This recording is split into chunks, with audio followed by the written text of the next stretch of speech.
Okay, so around lunchtime, we'd just finished the morning feed that we're providing.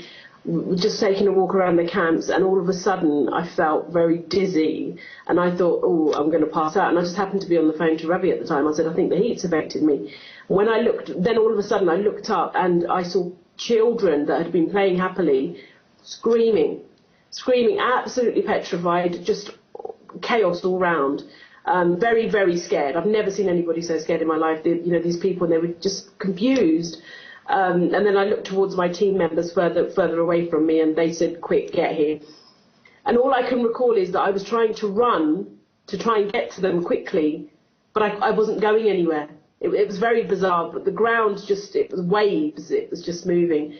It was very bizarre, but quickly we realised that we had to keep a cool head because these people were traumatised and they're suffering. So quickly we sort of regained our composure and thought, right, we're the ones that are fresh in this. We have to show a bit of leadership and, then we started reassuring people. But it was very scary indeed. And so, Ravi, you were on the phone to Bal when this happened, so it must have been terrifying for you as well to see her going through that. Yeah, at first I thought it might be a tremor. I said, oh, it could be a tremor. And then she kept saying, no, it's going on and on sort of thing. And I think it's the first time maybe Bal's been in that situation where the actual full-on earthquake. And I could hear her saying the kids are scared. She doesn't know what's going on. It's a bit surreal. And then I said, look, see if our team's okay, the volunteers, because they were helping out in the feed.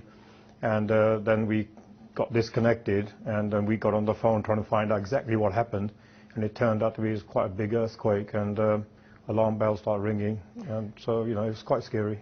Well, yes, and Bal, explain to us how your day panned out there. Give us a sense of what the situation is like now there in Kathmandu. It's been a very challenging day. So once the earthquake settled down a bit, people along the main town, the city that we're in, everybody just abandoned their vehicles and they flooded into the military base where we are.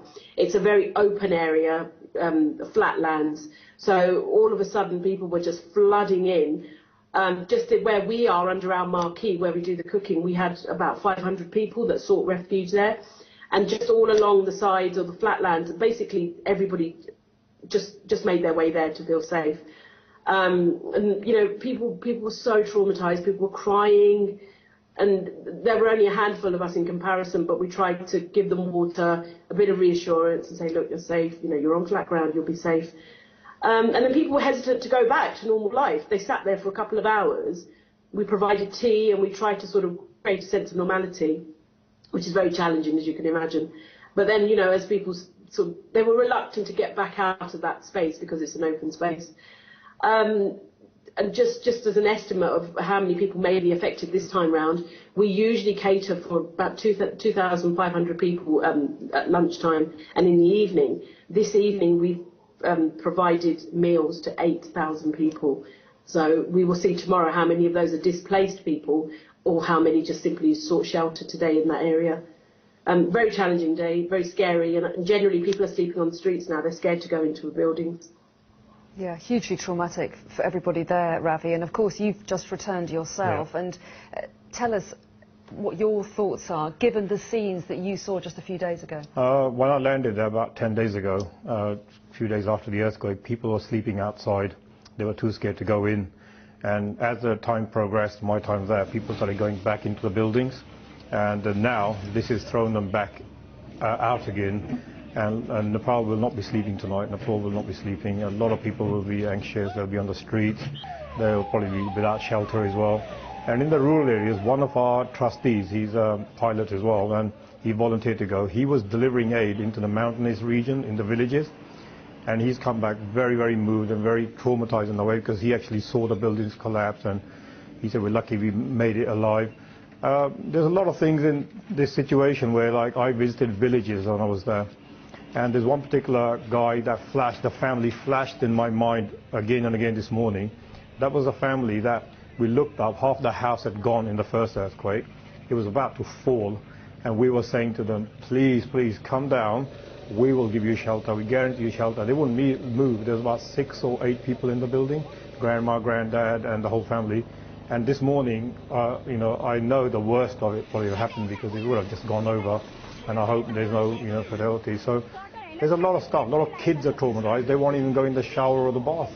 They're so scared they might happen again. Now this will set it back again. People are going to be out. People are going to be scared. They're going to be anxious. So the feeding program we're doing for 2,500 normally, that's going to double because the people are going to be staying in the flat ground. So, but we're catering for it. We're up for it. Our volunteers are out there. So it is a very traumatic time for people in Nepal. I've never seen such a massive 2 earthquakes hit at such a short time. And Bal, your husband explains it so well there, that it's not just people's physical needs, it's also the mental support that people need as well, the psychological support too. How well placed do you feel you are there and other aid agencies in providing the help that's needed? I think at the moment they're struggling. Generally, people are struggling to come to terms with what's happened. Be that aid agencies it's very challenging to deliver aid, never mind the psychological aspects of it. Children are very traumatised, and I think today seeing them panic, at lunchtime today, that just hit home how much they're traumatised. When you speak to some of the children, they're established families, they've had a good home, some of them are doing well at school, all that's gone overnight. And you listen to some of these children tell their stories of how they've ended up at these camps. It's very upsetting and it is traumatising.